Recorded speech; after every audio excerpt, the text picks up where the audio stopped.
Hi, this is Blaze with Blaze Handcrafted Woodworks again, and today we were tasked with building this cabinet but matching an existing cabinet, and they had these raised panel doors. So what we're working on right now is how to make a raised panel door so that when we're done, it matches the rest of their kitchen like that. So here's all the pieces. We're gonna have 4 doors, all the same width. So all of these, which are called the rails, some people call them copes because they're coped at the end. Again, our rails, these are our stiles, our vertical pieces. So there's gonna be 2 long doors and then 2 shorter doors. And that's why the 2 different lengths and the pieces. I'll show you next how to run the pieces using a shaper, or in this case, a router that we turned into 2 shapers, or 2 routers that we turned into 2 shapers.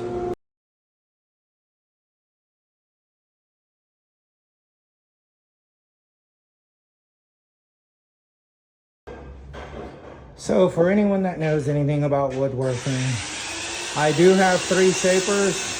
I actually prefer to use these 2 that are made out of routers. I get a cleaner cut.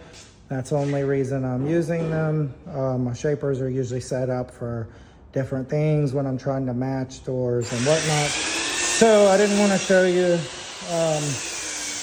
the long process of doing this. So I'll put it on a time-lapse video, but this is what I just cut on my makeshift shapers.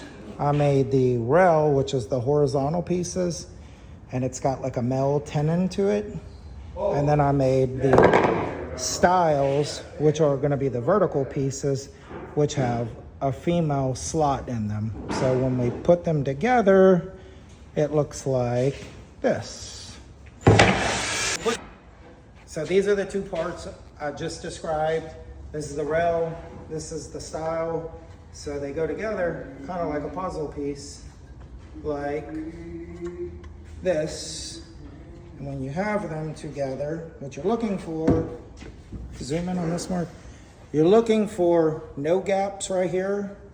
You're looking for both of these to be even, which it doesn't get much better than that. They're very flush. Of course, this is only one side of a door. A door would actually have all 4 parts in a panel. We'll show you how to do the raised panel next.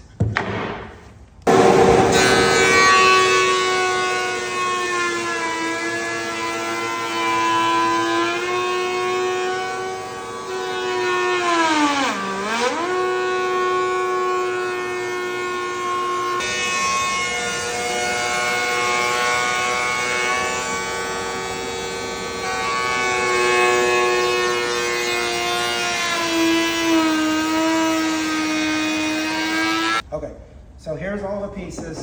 It's called a 5-piece door. Here's you got 2 rails, 2 stiles, and you got your panel. So what I'm gonna do is I'm gonna put glue really good all over on here on the tenon, on all the surfaces, because after I shoot little brad nails in it, the only thing that's really holding this door together is glue, and glue is much stronger than the brad nail that's going to be holding it together. So I'll show you that in just a second.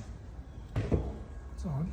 Okay, so now that you can see I've got glue all over this thing, when I put it into the stiles, what I'm doing is I'm leaving it a little bit proud, because I have a fancy door clamping machine that's going to pull it perfectly flush in just a second. You can turn it off now.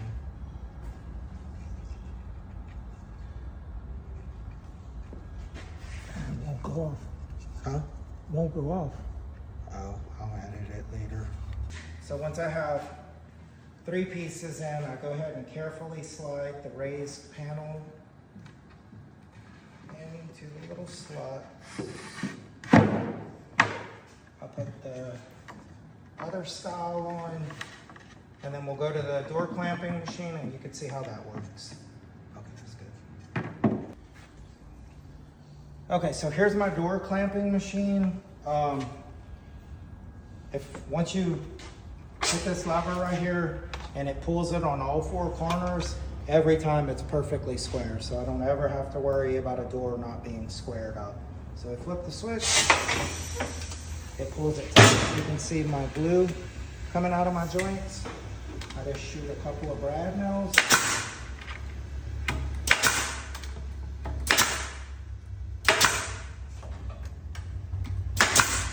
By the way, these are 5/8 inch brads so that they don't come through the front. You definitely don't want them coming through the front. And once it's done, I'll unclamp it, I hit the lever, it loosens up, I take it off, and I just lay it flat on the ground. And you let it set up about 30 to 45 minutes till you know the glue joint's tight. And that's it, that's a raised panel door. So here's the back, here's the front. It still needs to be sanded. Oh, and we'll show what it looks like next to the one we're mimicking. So the only thing I have left to do is to put a profile on the outside edge of this whole door once the glue is completely dry. And then it should be really, really close to matching this door. The customer should be happy. And that's it. Thanks. We'll see you next time.